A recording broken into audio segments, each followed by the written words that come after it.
Campus hyped না over hype? Personally সিরিজটা একটু আমার কাছে ওভার হাইপ লেগেছে, কারণ গল্পটা অনেকটা American typical college romance formula দিয়ে বানানো।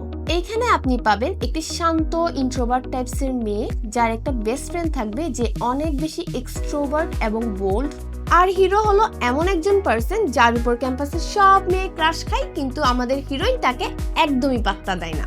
গল্পের শুরুটা হয় এমন ভাবে, মেয়েটা একটা সিঙ্গারকে পছন্দ করে কিন্তু তার সঙ্গে কিভাবে কথা স্টার্ট করবে সে কিছুই বুঝতে পারে না।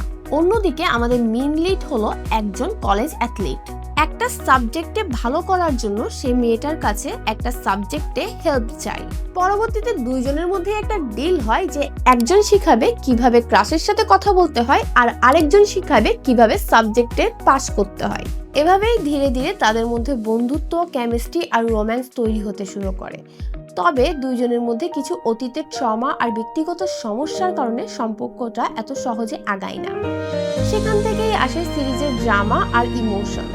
আমি আর বেশি স্পয়লার দিব না, আপনারা যারা সিরিজটা দেখতে যাচ্ছেন দেখে নিতে পারেন অ্যামাজন প্রাইমে।